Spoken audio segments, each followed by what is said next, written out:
Hello everyone, welcome to the channel and in this class we will discuss the first class of business communication subject. Last class में हमने इस subject के syllabus को discuss किया था. So now we will start from unit number first. And first of all we should know the definition of business communication. पहले हमें पता होना चाहिए कि व्यावसायिक संचार किसे कहते हैं, क्योंकि ये जो पूरा सब्जेक्ट है, पूरा जो सिलेबस है, यूनिट है, ये सभी के सभी बिजनेस कम्युनिकेशन के ऊपर बेस्ड है. तो पहले हमें पता होना चाहिए कि बिजनेस कम्युनिकेशन किसे कहा जाता है. So let's start our class.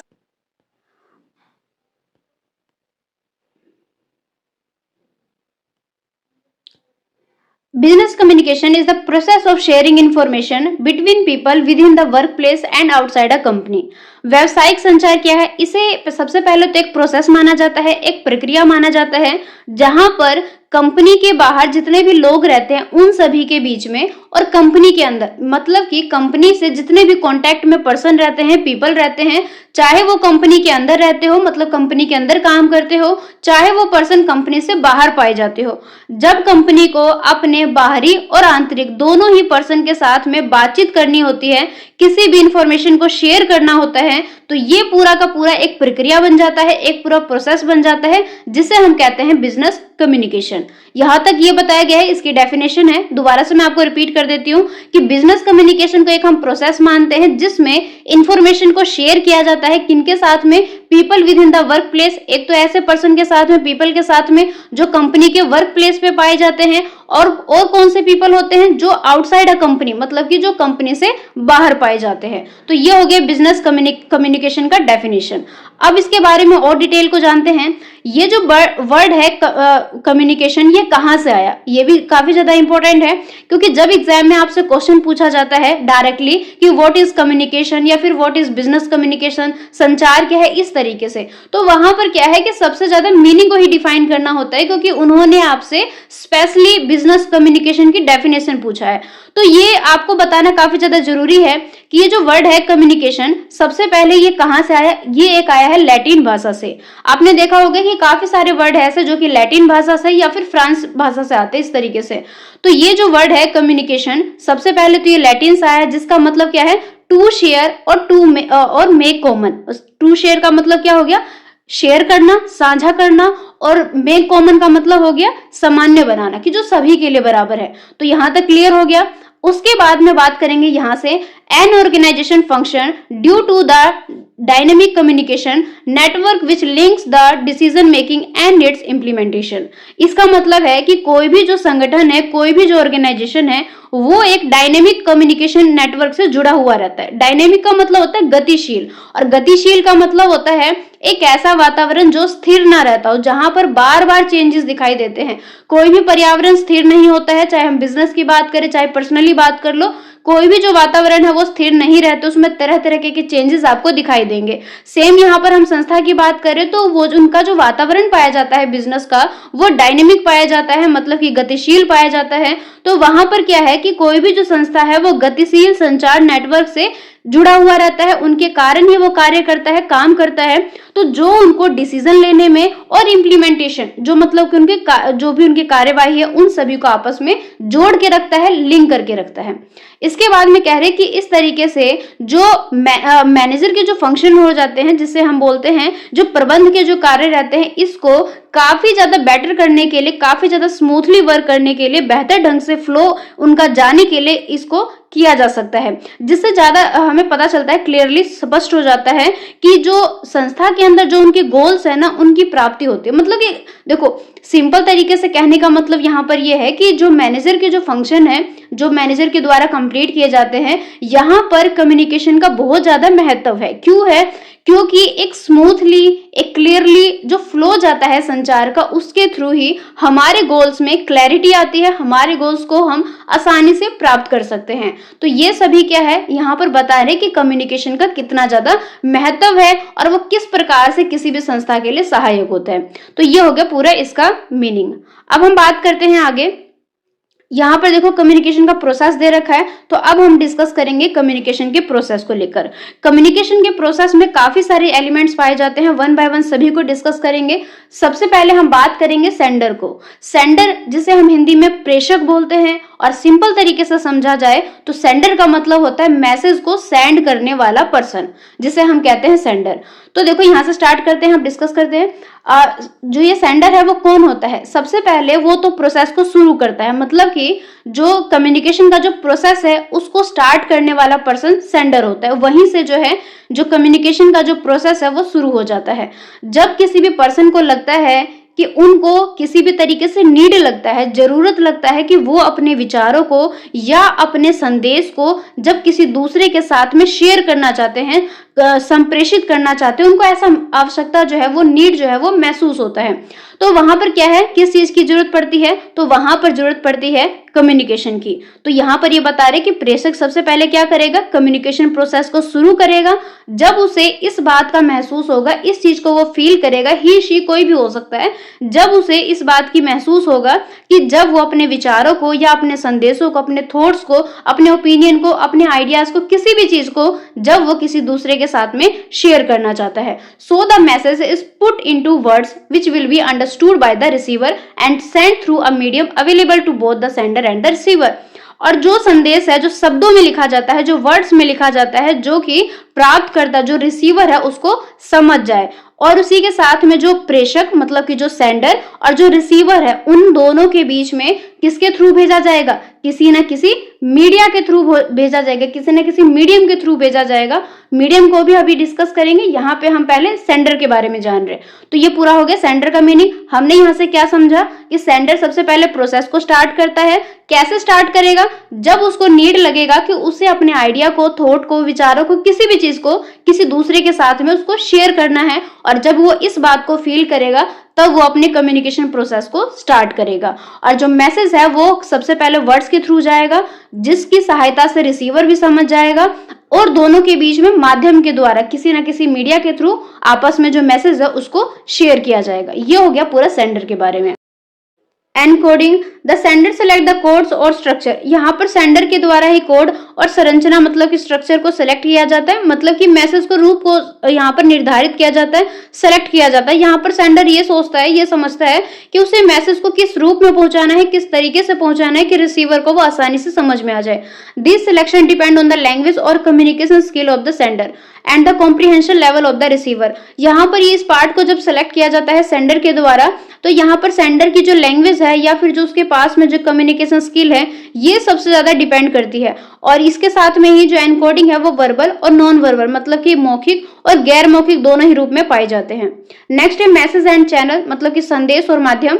संदेश का मतलब हो गया जो भी हम मैसेज पहुंचा रहे हैं, और चैनल का मतलब जिस भी माध्यम का हम यूज कर रहे हैं। यहाँ पर बातों को और अच्छे तरीके से क्लियर करने के लिए वाटर के साथ में बताया गया है कि जैसे पानी को पहुंचाने के लिए एक पाइप की जरूरत पड़ती है, पाइप के थ्रू हम पानी को जहां तक भी ले जाना चाहते हैं, जहां भी पहुंचाना चाहते हैं, हम आसानी से लेके जा सकते हैं। सेम ऐसे ही मैसेज को जब हमें पहुंचाना है किसी भी पर्सन तक, किसी भी संस्था तक, तो वहां पर क्या है, हमें कोई ना कोई माध्यम चाहिए जिसके थ्रू हम अपने मैसेज को पहुंचाएंगे रिसीवर तक। तो यहाँ पर क्या है, माध्यम का सिलेक्शन किया जाता है, सेलेक्ट किया जाता है, डिसाइड किया जाता है चैनल का। चैनल मतलब जिसके माध्यम से हम पहुंचाएंगे। जैसे कि वर्बल मैसेज कैन भी थ्रू टेलीफोन और फेस टू फेस। जब वर्बल मैसेज की बात आती है, जब मौखिक मैसेज की बात आती है, तो हम क्या करते हैं, कई बार हम टेलीफोन का यूज करते हैं या फिर हम फेस टू फेस अपनी बातों को रखते हैं रिसीवर तक। लेकिन कई बार ऐसा हो जाता है कि हम किसी मैसेज को रिटर्न में पहुंचाना चाहते हैं, लिखित रूप में पहुंचाना चाहते हैं, तो वहां पर हम क्या है, ईमेल और पोस्ट और इस तरीके से काफी सारे रिटर्न फॉर्म का यूज करते हैं। जैसे कि किसी को व्हाट्सएप पे मैसेज कर देना, किसी भी सोशल मीडिया पे हम कई बार मैसेज करते हैं अपने फ्रेंड सर्कल में, अपने फैमिली में, तो वो सारा क्या है, रिटर्न मैसेज है। और जब हम आमने सामने बात करते हैं अपने वॉइस के थ्रू, अपनी आवाज के थ्रू, तो वो हो जाता है हमारा वर्बल मैसेज। ये हो गया मैसेज। तो यहाँ पर माध्यम की बात कर रहे थे हम, माध्यम यही होता है जब हम वर्बल मैसेज का बात करते हैं, तो वहां पर हम फेस टू फेस या फिर जो टेलीफोन है ये हमारा माध्यम बन जाता है। जब हम रिटर्न मैसेज की बात करते हैं तो जैसे ईमेल हो गया, पोस्ट हो गया, ये सारे क्या है, ये भी एक माध्यम है जिसके सहायता से, जिसके थ्रू हम अपने मैसेज को रिसीवर तक पहुंचाते हैं। इसके बाद में नेक्स्ट है डिकोडिंग। डिकोडिंग का मतलब क्या होता है कि जब रिसीवर के द्वारा मैसेज को समझा जाता है, व्याख्या की जाती है। डिकोडिंग मीन्स होता है interpretation of the message bye the receiver. जब रिसीवर के द्वारा संदेश की व्याख्या की जाएगी, उसको समझा जाएगा, इसको बोलते हैं हम डिकोडिंग। जैसे कि मान लो फॉर एग्जांपल के लिए आपके पास में कोई लेटर आता है किसी भी चीज को लेकर, तो आप क्या करते हो, उस लेटर को वन बाय वन पूरा पढ़ते हो, फिर आपके समझ में आता है कि हाँ ये लेटर इस बात को लेकर था, मतलब पता चल जाता है आपको इस लेटर में क्या कहा गया। वो क्या है, डिकोडिंग होता है, जब आप मैसेज को समझते हो, उसकी व्याख्या करते हो इस तरीके से। जैसे मैं आपको एक एग्जांपल के थ्रू बताती हूँ, जैसे मैं आपको एक क्लासेस प्रोवाइड कर रही हूँ, आप मेरी बातों को ध्यान से सुन रहे हो। अब आप कितने ध्यान से सुन रहे हो, कितने अच्छे तरीके से समझ रहे हो, ये आपके ऊपर डिपेंड करता है, क्योंकि इस टाइम पे आप एक रिसीवर की तरह काम कर रहे हो। आप यहाँ पर क्लासेस को समझ रहे हो, वॉइस के थ्रू समझ रहे हो, साथ में आपके सामने मैंने नोट्स को शेयर किया है। तो यहाँ पर क्या है, आप एज अ रिसीवर हो, आप कितना अच्छे तरीके से समझ रहे हो, कितने आप ध्यान से सुन रहे हो, ये डिपेंड कर जाता है आपके ऊपर। यहाँ पर रिसीवर के द्वारा डिकोड किया जाता है मैसेज को, वो कितने अच्छे तरीके से व्याख्या करेगा वो उसके ऊपर डिपेंड करता है। जितने अच्छे तरीके से डिकोड कर पाएगा मैसेज को, उतने ही बेहतर तरीके से वो रिसीवर सारी चीजों को समझ जाएगा। जैसे कि क्लासेस की बात कर लो, अगर आप ध्यान से समझोगे तो आपको हर चीज समझ में आ जाएगा। लास्ट में क्लासेस के एंड में जाके आपको हर एक वर्ड का मतलब, हर एक टॉपिक का मतलब पता रहेगा आपको।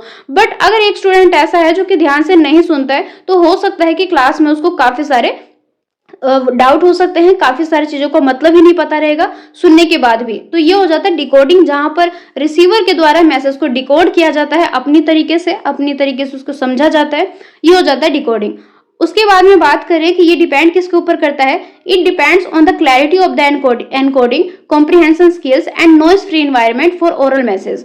इसके साथ में डिकोड जब हम मैसेज को करते हैं तो कुछ दूसरे फैक्टर भी होते हैं, जैसे कि एक ऐसा वातावरण है जहां पर एनकोडिंग करने की जो बिल्कुल स्पष्टता होनी चाहिए, क्लैरिटी होनी चाहिए, एक नॉइज फ्री एनवायरनमेंट भी होना चाहिए ओरल मैसेज के लिए। क्योंकि देखो, ओरल मैसेज का मतलब क्या हो गया, जब हम मौखिक तरीके से बातचीत करते हैं तो वहां पर क्या है, एक नॉइज फ्री वातावरण चाहिए, जब भी हम उस चीज को ध्यान से सुन सकते हैं। फॉर एग्जाम्पल के लिए, अगर आप किसी शोर वाले जगह पे बैठे हो और फिर आप क्लासेस को लोगे, तो हो सकता है आपको कुछ प्रॉब्लम आए बीच में, कई बार चीजों समझ में ही नहीं आएंगी। बट अगर एक शांति वाले वातावरण में आप जाके चीजों को समझोगे तो आपको ज्यादा अच्छे तरीके से समझ में आ जाएगा। तो काफी सारे दूसरे फैक्टर भी होते हैं डिकोड करने के टाइम पे। उसके बाद में नेक्स्ट है रिसीवर। रिसीवर का मतलब हो गया प्राप्तकर्ता, जो मैसेज को रिसीव करेगा। The receiver should be attentive and ready to receive the complete message. यहाँ पर ये कह रहे हैं कि जो रिसीवर है उसको हमेशा अटेंटिव रहना चाहिए, सावधान रहना चाहिए, और मैसेज को कंप्लीटली, बिल्कुल कंप्लीट फॉर्म में मैसेज को रिसीव करे, इसके लिए हमेशा रेडी रहना चाहिए। And verbal and non verbal component, और इसी के साथ में जो घटक है, जो कंपोनेंट है, वो मौखिक और गैर मौखिक दोनों ही तरीके से हो सकता है। रिसीवर के पास में हो सकता है कि वर्बल मैसेज आए, मतलब कि उसको सामने से फोन पर आके किसी ने कुछ मैसेज बता दिया है, या फिर उसके सामने फेस टू फेस आके कोई पर्सन कोई बात कह के चला गया, या फिर ये भी हो सकता है उसके पास में कोई लेटर आ गया है, कोई रिटर्न मैसेज आ गया है। तो दोनों ही तरीके से उसको रेडी रहना चाहिए, चाहे मैसेज वर्बल थ्रू आए चाहे नॉन वर्बल के थ्रू आए, हर एक तरीके से रिसीवर को रिसीव करने वाला होना चाहिए, इसलिए उसको हमेशा अटेंटिव रहना चाहिए। उसके बाद में नेक्स्ट है फीडबैक। फीडबैक का मतलब होता है जब हम मैसेज को लेकर रिप्लाई करते हैं, जब हम अपना रिस्पॉन्स देते हैं किसी मैसेज को लेकर। Receiver response to the message is the final step in the communication cycle. यहाँ पर कह रहे हैं कि जो रिसीवर है वो यहाँ पर रिस्पॉन्स करता है मैसेज को लेकर, ये बिल्कुल फाइनल स्टेप माना जाता है कम्युनिकेशन के साइकिल के अंदर, क्योंकि यहाँ पर ये पता चलता है कि मैसेज एक्चुअल में रिसीवर के द्वारा समझा गया है कि नहीं समझा गया है, या फिर मैसेज को लेकर उसकी इच्छा क्या है, इस तरीके से। तो वहां पर वो फीडबैक देगा, चाहे नेगेटिव दे, चाहे पॉजिटिव दे, चाहे हाँ बोले चाहे ना बोले, जो भी बोले, अगर वो उसका रिप्लाई करता है, वापिस से मैसेज करता है, तो उसका फीडबैक कहलाता है। तो ये पूरा हो जाता है एक जो पूरा कम्युनिकेशन का प्रोसेस। लेकिन कम्युनिकेशन के प्रोसेस में एक सबसे ज्यादा इंपॉर्टेंट चीज आता है नॉइज को लेकर, जिसको हम बाधा भी बोलते हैं, शोर भी बोलते हैं। जैसे कि देखो, एक कोई भी जो चीज है उसमें संचार को कई सारी चीजें बीच में रोक देती है, मतलब कि बीच में आके बाधा जो है वो क्रिएट कर देती है, वो क्या कहलाता है, शोर कहलाता है।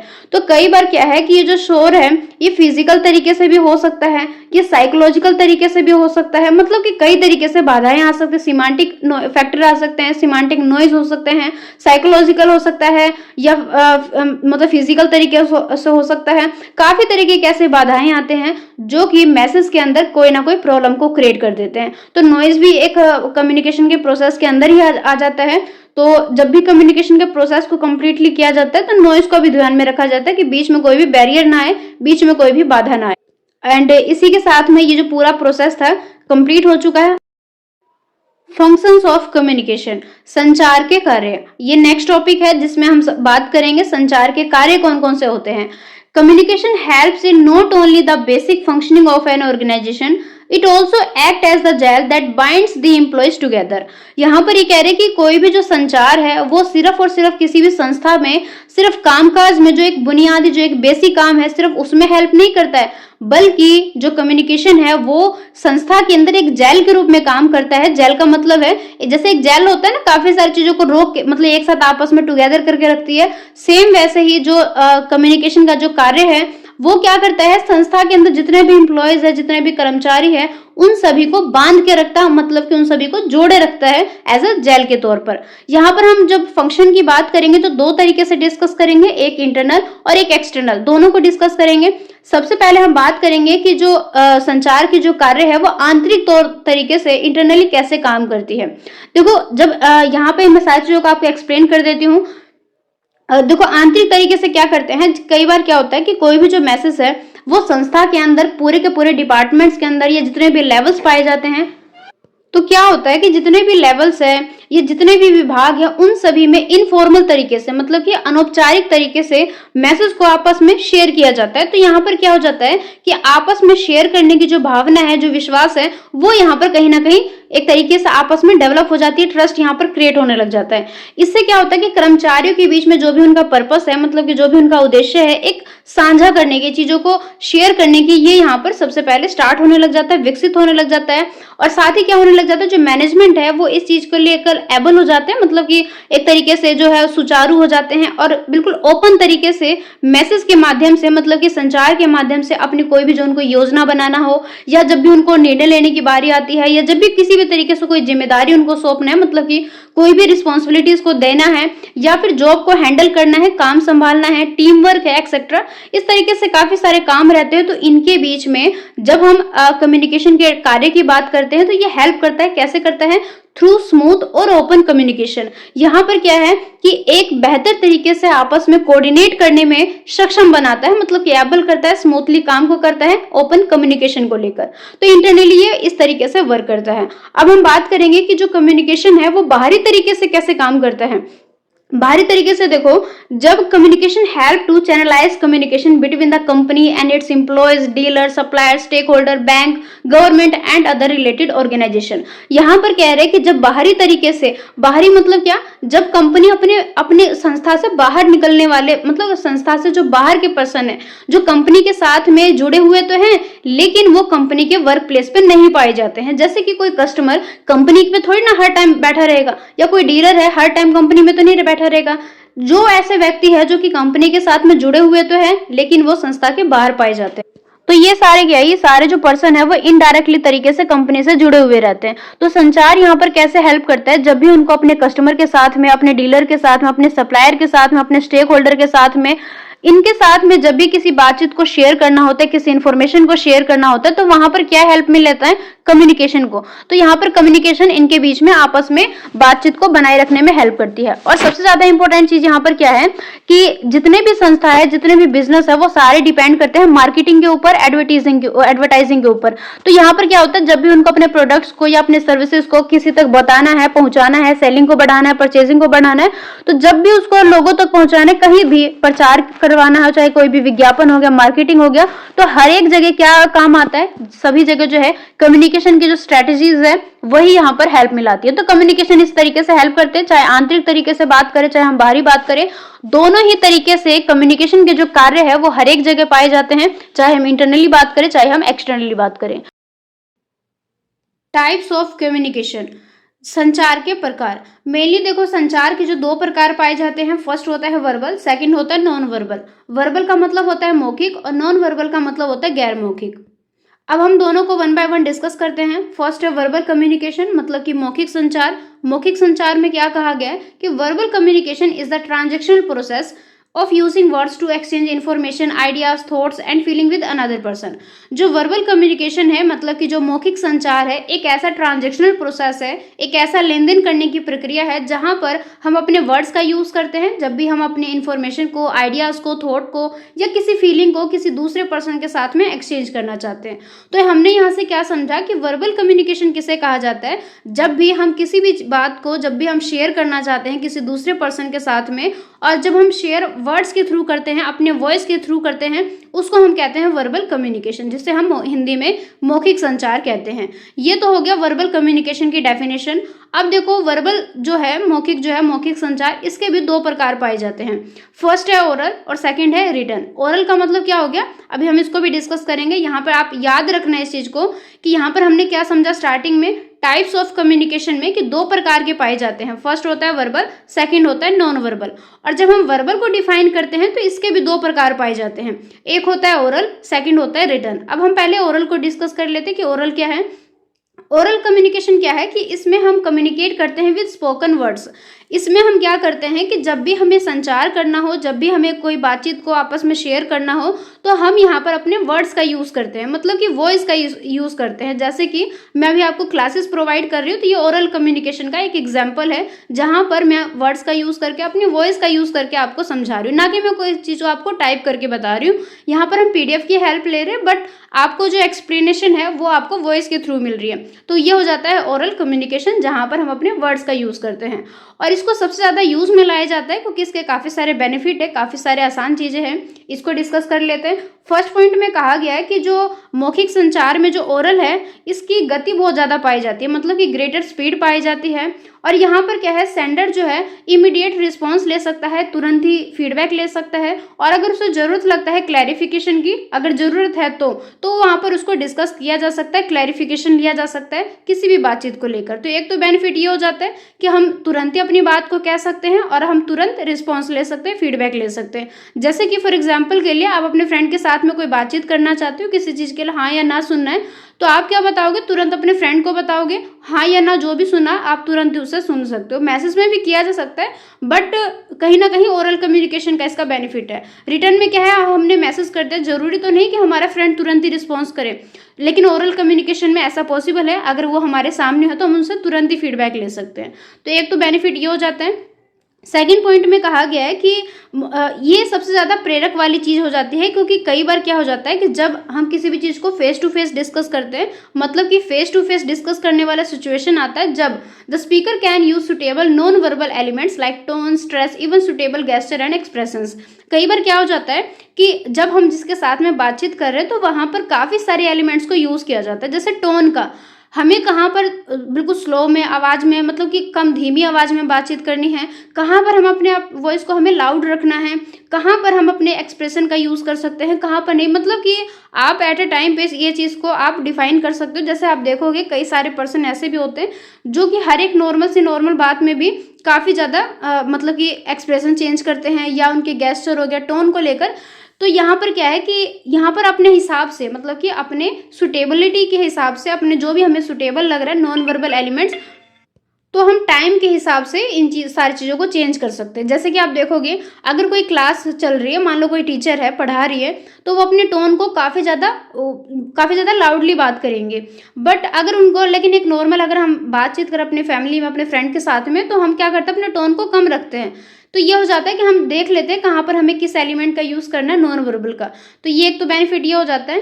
थर्ड वाले पॉइंट में कहा गया है कि अगर हमें लगता है, मान लो हम किसी से बातचीत कर रहे हैं, बीच में हमें लगता है मॉडिफाई की, मतलब कि अगर हमें लगता है किसी चीज़ को रिपीट करना चाहिए या इस तरीके से हमें विवरण नहीं दे रहे हैं, तो यहाँ पर इस चीज़ को चेंज किया जा सकता है। जैसे कि देखोगे आप, कई बार हम किसी से बातचीत करते हैं, बट जैसा रिस्पॉन्स हम चाहते हैं सामने वाले पर्सन से, वो ऐसा रिस्पॉन्स नहीं करता, तो हम अपनी बात को चेंज कर देते हैं।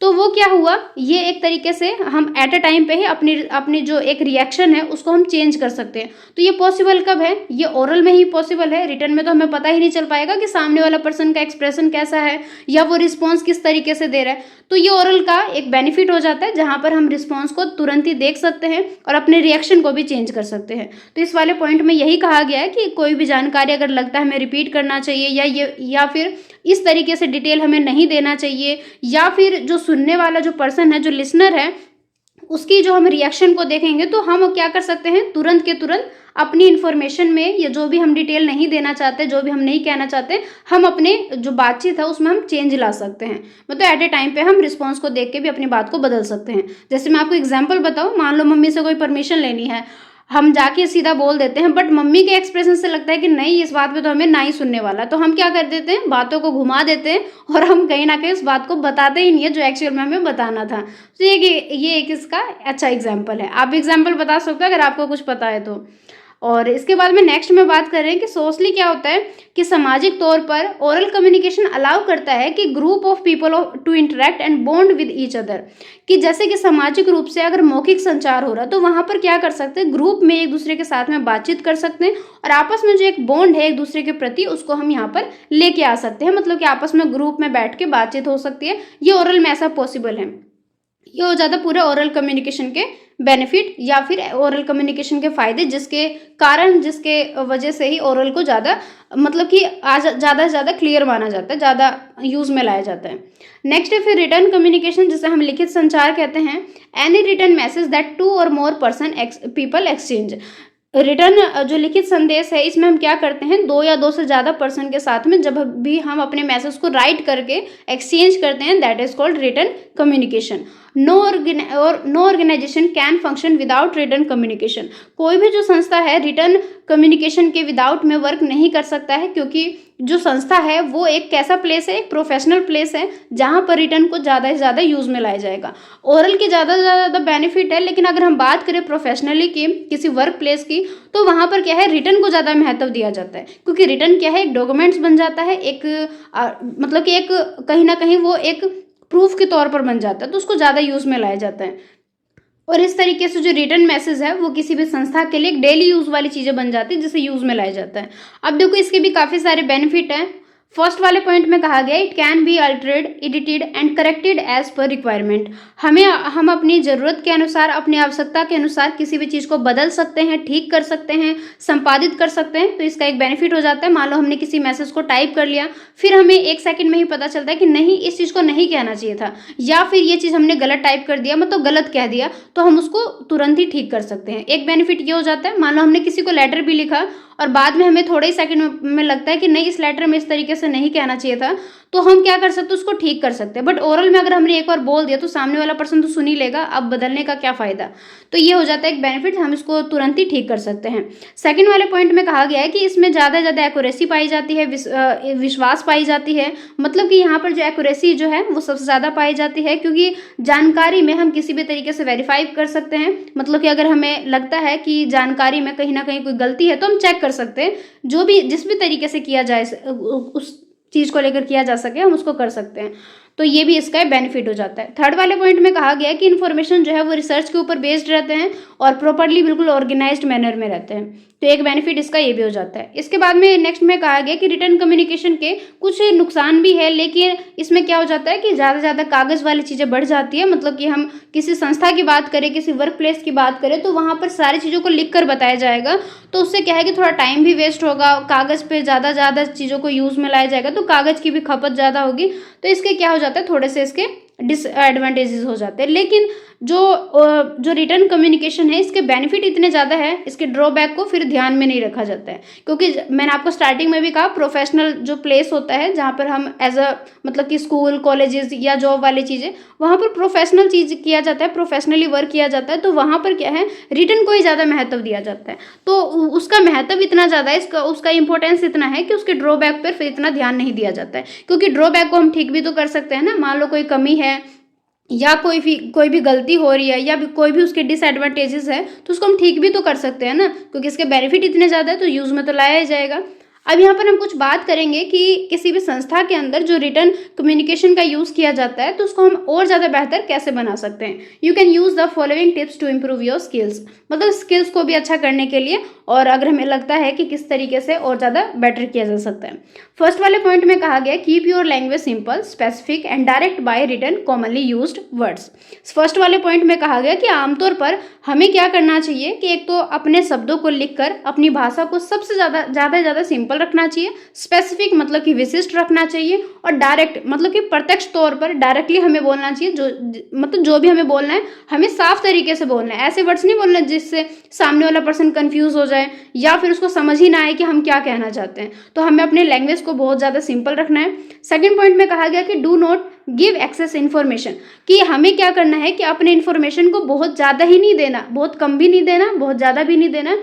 जो एक होना चाहिए एक्चुअल में अपनी बात को कहने के लिए जितना होना चाहिए पर्याप्त मात्रा में, उतने ही जानकारी को देना है। ज़्यादा जानकारी देने से कन्फ्यूज़न हो सकता है, कम जानकारी देने से इन्फॉर्मेशन जो है सही तरीके से पहुंचेगा ही नहीं। तो दोनों ही गलत है। हमें क्या रखना है, पर्याप्त मात्रा में रखना है। इसके बाद में थर्ड पॉइंट में कहा गया है कि हमें क्या करना चाहिए, all make suitable paragraph division so that the reader follow the message clearly.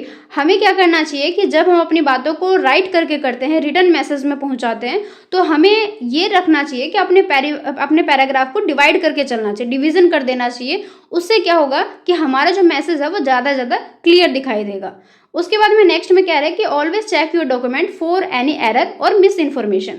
हो सकता है कि हमारी इन्फॉर्मेशन में कोई भी त्रुटि हो, कोई भी गलती हो, कोई भी गलत सूचना हमने दे दी है, तो इस वजह से हमेशा अपनी इन्फॉर्मेशन को देते टाइम या अपने डॉक्यूमेंट्स को हमेशा एक बार चेक कर लेना चाहिए, जिससे हमारे एरर को ठीक किया जा सकता है, या फिर कोई भी मिस इन्फॉर्मेशन हो गया तो उसको हम ठीक कर सकते हैं।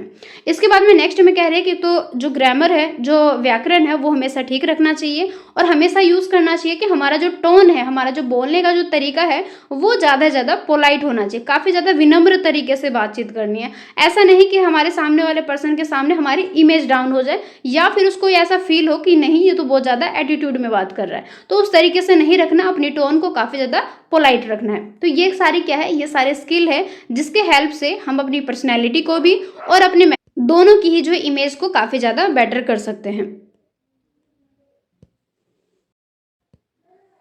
नॉन वर्बल कम्युनिकेशन, गैर मौखिक संचार। Non verbal communication, transfer of information from one person to another without the use of words और स्पोकन लैंग्वेज।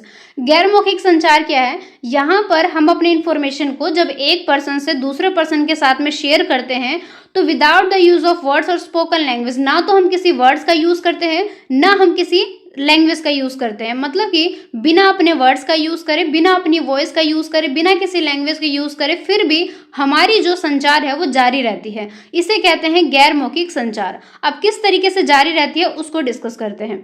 इसको सबसे पहले हम कैसे डिस्कस करेंगे, साइन लैंग्वेज।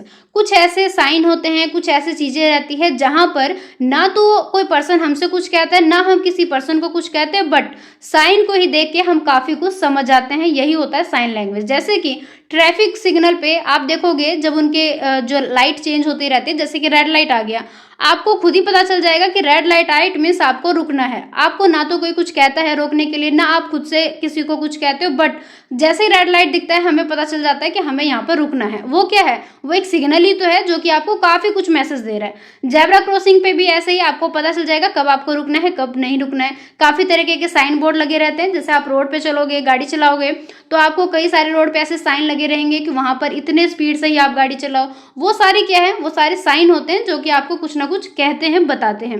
स्कूल में इस तरीके से बेल लगे रहते हैं जो कि हमें बताते हैं कि कब पीरियड चेंज हो रहे हैं, कब छुट्टी हो रही है, इस तरीके से। तो ये क्या होता है, साइन लैंग्वेज होता है। इसको और ज्यादा डीपली डिस्कस करते हैं। फर्स्ट इसके अंदर आएगा ऑडियो साइन। ऑडियो साइन का मतलब क्या है कि जहां पर हम सिर्फ सुन के ही उस साइन के थ्रू ही काफी कुछ समझ जाते हैं। जैसे कि देखो फैक्ट्रीज में क्या है, कई तरीके के सायरन लगाए जाते हैं जो कि बताते हैं कि जो उनके शिफ्ट है, जो काम करने की जो शिफ्ट रहती है वो कब खत्म हो गया या फिर कब चेंज हो रहा है। इस तरीके से काफ़ी सारी इन्फॉर्मेशन को देते हैं। यहाँ पर जितने भी चीज़ें आप इनको रीड कर लेना, मैं आपको समझा देती हूँ सीधा कि देखो एम्बुलेंस के जैसे साइन हो गए या फिर कई सारे इमरजेंसी वाली चीज़ें आ जाते हैं जो कि आपको तुरंत ही कुछ ना कुछ बता देते हैं। सिर्फ सुन के ही आप समझ जाते हो कि हाँ आपको क्या करना है क्या नहीं करना है। जैसे कि डोरबेल को ही लेकर, टेलीफोन के रिंग को ही, व्हीकल के जो हॉर्न रहते हैं, वो सारे मैसेजेस आपको बताते हैं कि आपको एक्शन क्या लेना है। जैसे कि टेलीफोन की घंटी बजी, हमें पता है कि जाके हमें फोन को पिकअप करना है। सो ये क्या है, ये एक साइन ही तो है जो कि हमें कुछ कहता है काम करने के लिए, जो कि हमें एक्टिविटी करने के लिए स्टार्ट कर देता है। डोरबेल बजी, हमें पता है कि कोई ना कोई पर्सन आए हमारे घर, हम तुरंत जाके गेट को ओपन कर देते हो। तो ये सारी क्या है, ये सारे है ऑडियो साइन, जहां पर हम सुन के ही समझ जाते हैं और उस वर्क को करना स्टार्ट कर देते हैं। उसके बाद में होता है विजुअल साइन। विजुअल का मतलब होता है एक तरीके से दृश्य, देखने वाली चीजें। सो आप समझ सकते हो, मतलब कि देखने वाली चीज़ें आपको ना तो कुछ सुनाई देगा, ना आपसे कोई कुछ कहेगा, जस्ट आप देखोगे और आप समझ जाओगे। Visual sign communicate without words. यहाँ पर क्या है कि विजुअल साइन जो है वो संचार करते हैं बिना किसी वर्ड्स के। जैसे कि रोड पे आप देखोगे काफ़ी सारे सिंबल लगे रहते हैं, काफ़ी सारे वहाँ पे साइन बोर्ड लगे रहते हैं, जो कि आपको कुछ ना कुछ बताता है। जैसे फॉर एग्जांपल के लिए मैं आपको बताऊँ, जैसे आप रोड पे चलोगे तो आपको कई सारे ऐसे हाईवे आएँगे या फिर रोड आएँगे, जहाँ पे आपको स्पीड के लेकर वहाँ पे साइन बोर्ड लगे रहेंगे, जो कि आप देखोगे तो आपको पता चल जाएगा कि इस रोड पे इतनी ही स्पीड अलाउ है, उससे ज़्यादा आपको स्पीड में गाड़ी नहीं चलानी है। वो क्या है? वो एक विजुअल साइन है, जो कि आपसे कुछ कह रहा है। इसके साथ में काफ़ी सारी चीज़ें रहती हैं, जैसे कि एक एग्जांपल और देती हूँ मैं आपको।